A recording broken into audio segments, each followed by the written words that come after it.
गाड़ी आ रही है, हो सकता फुल हो, इसमें जो सुविधा अनुसार बैठना चाहते हैं वो बैठेंगे, अन्यथा इसके पीछे जो गाड़ी आती है वो खाली आती है और इससे पहले ही आपको गंतव्य स्थान तक पहुंचाएगी। वो इसके पीछे 7:30 बजे करीब गाड़ी आएगी, वो इस गाड़ी से पहले पहुंचाएगी। तो कृपया जो सुविधाजनक स्थान प्राप्त कर सके वही चढ़े, वही बैठे, अपनी यात्रा को सफल बनाएं।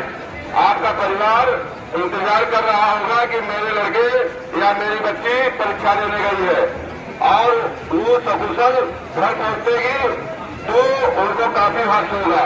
तो आप अपने परिवार का ध्यान देते हुए सुविधाजनक जो वाहन मिले, जो गाड़ियां मिले, जहां सीट मिले वहां आप स्थान ग्रहण करें, किसी को तकलीफ न पहुंचाएंगे। दूसरा, फिर अगर गाड़ी आती है तो यहाँ के बाहर के भी पैसेंजर यहाँ आते हैं और उनके उतरने के लिए समय आप देंगे और समय आप देंगे तो उसी के स्थान पे आप उस स्थान को प्राप्त कर सकते हैं। कृपया आप अपने और अपने समाज, स्टेशन, सरकारी संस्था व्यवस्था को ध्यान रखते हुए अपने गंतव्य स्थान को प्रस्थान करें। देखिए, आपको अवगत कराना है कि प्रारंभिक दक्षता परीक्षा को देखते हुए भारतीय रेलवे और जीआरपी और आरपीएफ की तरफ से पूरे इंतजाम किए गए थे।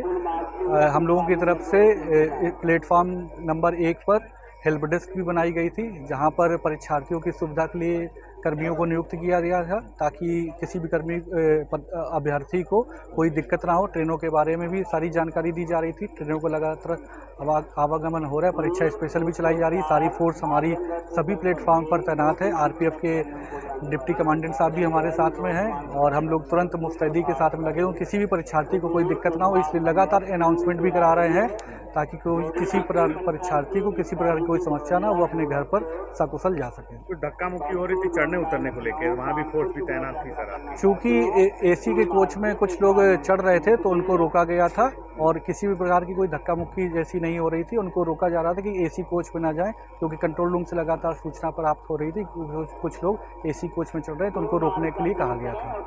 आज जो है जैसे चढ़ने उतरने के लिए पहले बोला गया कि पहले उतर लेने दीजिए फिर चढ़ने दीजिए। हाँ, लगातार जीआरपी और आरपीएफ की तरफ से अनाउंसमेंट किया जा रहा है कि पहले जो यात्री ट्रेन आ रही है उसमें यात्रियों को पहले उतरने दिया जाए, फिर क्रम से आप लोग उसमें चढ़िए ताकि उतरने वाले यात्री सकुशल उतर सकें और जो जाना है जिनको गंतव्य में अपने वो भी जा सकें। कब तक आप लोग सर ये इस तरह मुस्तैदी रहेगी? जब तक सभी परीक्षार्थी सकुशल अपने घर नहीं चले जाते तब तक हम लोग इसी तरह लगातार प्लेटफॉर्म पर रहेंगे। सारा फोर्स हमारा यहाँ पे तैनात रहेगा। जनपदीय पुलिस भी हमारे साथ में है, उनके पूरे सहयोग से हम लोग सभी परीक्षार्थियों के सकुशल उनके घर पे रवाना करेंगे।